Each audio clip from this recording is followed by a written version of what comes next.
Hi everyone, ये जो video है ये कट ऑफ एनालिसिस की वीडियो है। राउंड 1 की कट ऑफ आ चुकी है। हमें पता लग गया है कि किस कॉलेज में किस रैंक पे हमारा एडमिशन हो रहा है, या फिर पता लग गया है कि कैसे पिछले साल के कंपैरिजन करते हुए मैं यहाँ पे आपको पीडीएफ दिखा के ही समझाऊंगा। ये है, ये है, ये है।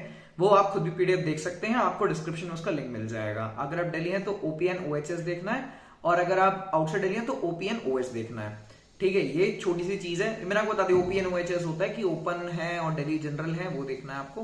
बाकी कैटेगरीज के हिसाब से आप पीडीएफ की जब सबसे लास्ट में जाएंगे आपको दिख जाएगा कि भाई कि कौन सी कैटेगरी किस कीवर्ड का, किस शॉर्ट फॉर्म की फुल फॉर्म क्या है, उसको आप वहां पे देख सकते हैं। Sikh minority, SC ST, outside Delhi, defence, आप सारी चीज उसमें देख सकते हैं। बात करते हैं कि कट ऑफ आई कैसी है। तो सबसे पहली बात मैं बहुत प्यारे एनालिसिस से स्टार्ट करता हूं। बच्चों को चॉइस फिलिंग करना आ नहीं रहा है। मैं समझाता हूं कैसे। यूएस आईसीटी के अंदर सीएससी की आर्टिफिशियल इंटेलिजेंस की कट ऑफ अच्छी गई है as compare to computer science engineering. अब बच्चों का अपना टेक है, ये खाली यूएस आईसीटी में नहीं हो रहा है, ये काफी कॉलेजेस में आप ध्यान से देखेंगे तो। लेकिन मैं मेजर की बात कर रहा हूं तो जब यूएस आईसीटी देखो, जो स्पेशलाइजेशन है वो आपकी मर्जी है, लेकिन उसकी कट ऑफ ऊपर गई, उसकी कट ऑफ कम गई है। ठीक है, यानी कि बच्चे यूएस आईसीटी की computer science engineering artificial intelligence को ज्यादा प्रेफर कर रहे हैं, जबकि वो तो नहीं है। और ये पता नहीं उसके अंदर कैसे चलेगा। एआई एक अच्छी फील्ड है, लेकिन अल्टीमेटली कोर ब्रांच को बच्चे भी छोड़ रहे हैं, कंप्यूटर साइंस एंड इंजीनियरिंग को। ये खाली इस कॉलेज में नहीं, बाकियों में एक आध कॉलेज में तो सबसे नीचे जब आप जाएंगे, नाम नहीं लूंगा मैं कॉलेजेस का, ईसी की कट ऑफ अच्छी है as compare to artificial intelligence, machine learning, shift 2। तो चॉइस फिलिंग का जो ऑर्डर है आपको ध्यान रखना है एक प्रॉपर तरीके से। जो आपकी ब्रांचेस हैं, कंप्यूटर साइंस, इंजीनियरिंग, आईटी, आपका मेजर यही होना चाहिए। अभी company CSC AI, CSC ML इन सबको नहीं करती है प्रेफर। मेजर उनका जो फोकस रहता है कोर ब्रांचेस पे रहता है। हाँ वो करेंगी, लेकिन अभी जो सबसे ज्यादा सेफ साइड है वो सीएससी और आईटी है। उसके बाद में आती है आईटीई, सीएसटी, फिर एआईएमएल, एआईडीएस या एआई या साइबर सिक्योरिटी, एल्स, बहुत सारी चीजें हैं। ठीक है, तो ये सबसे पहली चीज है। दूसरा, ये दिल्ली कैंडिडेट का बच्चा इतनी अच्छी रैंक नहीं लाया है इस बार।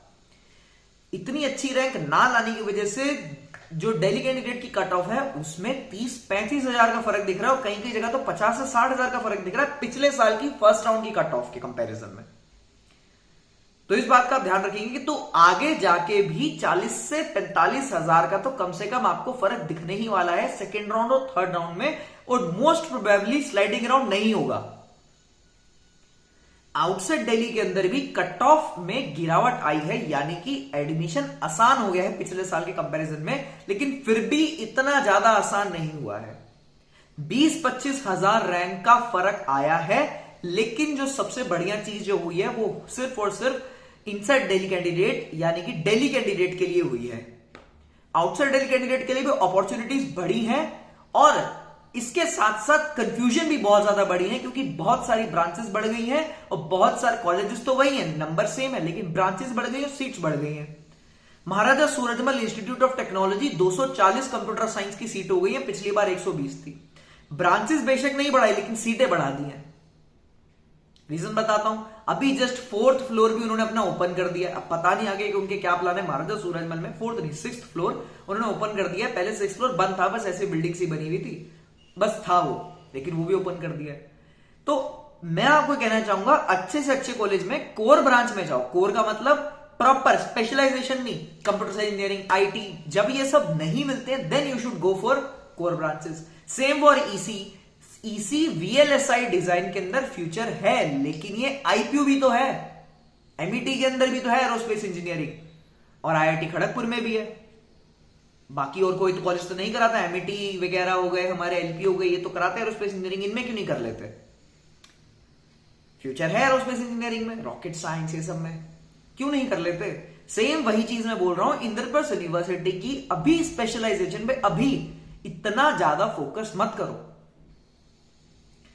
कट ऑफ का एनालिसिस था, क्या फर्क था, आगे जाके क्या होने वाला है, मैंने इस वीडियो में डिस्कस कर दिया है। फिर भी अगर आपको कोई भी डाउट लगे तो कमेंट सेक्शन आप सभी के डिस्कशन के लिए खुला है। बहुत ज्यादा पॉजिटिव माइंडसेट से करेंगे, ठीक है? कोई गलती मत करिए। अगर आपके हाथ में कोई कॉलेज आ रहा है आराम से, तो उससे और अच्छा ट्राई करिए।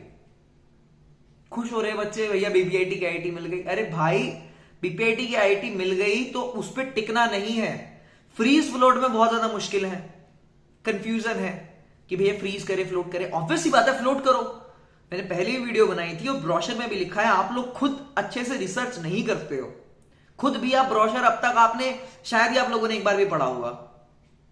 थोड़ा तो पढ़ो, ठीक है। आपका फ्यूचर डिसाइड होने वाला उस चीज से। अगर बीपीआईटी की आईटी भारतीय विद्यापीठ किसी ऐसी कुछ मिल गई है, देन आपको तब तो मेट के अंदर आईटी ही मिलनी चाहिए थर्ड राउंड तक। चॉइस फिलिंग बनाओ, अपनी दिमाग लगाओ चीजों को। अगर जो चीज आप चाहते थे वो अभी मिल गई है, तो यानी कि क्राउड भी तो बेकार आएगा ना उस कॉलेज में। ज्यादा रैंक के बच्चे आएंगे ना, माइंडसेट कैसे अच्छा डेवलप हो पाएगा आपका। अच्छे कॉलेज का मतलब क्या है? अच्छा कॉलेज कॉलेज से नहीं बनता, बच्चों से बनता है। आईआईटीज अच्छे क्यों है? वहां पे ऑल इंडिया रैंक 2 से लेकर 100 तक बैठे हैं क्लास में। उनके माइंडसेट किस लेवल पे चलेंगे, ऐसे सोचो। तो अच्छे से अच्छा कॉलेज जिसमें कम से कम रैंक पे एडमिशन हो रहा, चाहे आप उस कॉलेज के लास्ट रैंक वाले बच्चे क्यों ना हो, अच्छे से अच्छे में जाना है हमें। बेस्ट टू बेस्ट हमें चॉइस लेनी है अपनी, वो होना चाहिए अपना गोल। तो अच्छे से अपना दिमाग लगाओ, चॉइस फिलिंग बनाना शुरू करो। सेकंड राउंड में क्या रखनी है, थर्ड राउंड में क्या रखनी है, ये कुछ लोअर कॉलेजेस तो नहीं रखने हैं। और भाई कोई फर्क नहीं पड़ने वाला, आप ऊपर यूएस आईसीटी मेट वगैरह रख दो, क्योंकि वो तो आपको मिलने ही नहीं वाले अगर आपकी रैंक के अंदर नहीं आ रहे हैं तो। या फिर ना रखो, कोई फर्क नहीं पड़ने वाला। चॉइस फिलिंग में बस इतना ध्यान रखो, वो चीजें जो आपको नहीं चाहिए वो सबसे एंड में भरना, या फिर जिनको आप लेस प्रायोरिटी दे रहे हो और जिनको आप ज्यादा प्रायोरिटी दे रहे हो उनको आप ऊपर भरना। नॉर्मल सी चॉइस फिलिंग रहती है हमारी। कई बच्चे मुझसे पूछते हैं, भैया मान लेते हैं मुझे फर्स्ट राउंड में एक ब्रांच मिल गई, मुझे सीट अलॉट हो गई, मैंने फ्लोट कर दिया, 96,000 पे कर दिए, देन उसके बाद में मुझे सेकंड राउंड में भी सीट मिल गई, अब अलग कॉलेज की मिल गई, वेरी गुड है भाई, अपग्रेड हो गई, वेरी गुड है भाई। भैया मैं वो सीट नहीं लेना चाहता, मुझे बेकार लगता है कॉलेज। भाई तुम्हें बेकार कैसे लगता है? चॉइस फिलिंग तो तुमने करी है ना, तो डाला ही क्यों? सोच समझ के डालो। ये कुछ पॉइंट्स थे जो मुझे कवर करने थे फर्स्ट राउंड का कट ऑफ एनालिसिस के ऊपर। मुझे गलतियां बहुत लग रही हैं इस बार बच्चों की चॉइस फिलिंग के अंदर। आज तक 3 साल से मैं पूरा प्रोसेस देख रहा हूं, चौथी बार मैं ये चीज अब देख रहा हूं पूरा का पूरा जो आप चल रहा है, ये जो हमारा आईपीयू का जो काउंसलिंग का जो प्रोसेस है। बच्चे इतनी ज्यादा गलतियां चॉइस फिलिंग में कैसे कर सकते हैं? इसी की कट ऑफ ऊपर कैसे हो सकती है? एआईएमएल की कैसे कट ऑफ हो सकती है? कंप्यूटर साइंस इंजीनियरिंग से ऐसे कॉलेज की कट ऑफ अच्छी कैसे जा रही है जिसमें इतना ज्यादा क्राउड है? मैं महाराजा अग्रसेन की बात नहीं कर रहा हूं। थोड़ा सा ध्यान दीजिए। बाकी इंस्टाग्राम पे हाँ ठीक है, कमेंट सेक्शन आपके लिए खुला है, टेलीग्राम ग्रुप को आप ज्वाइन कर सकते हैं, ठीक है। बाकी मिलते हैं बहुत सारी वीडियोस में, बाय, थैंक्स यार।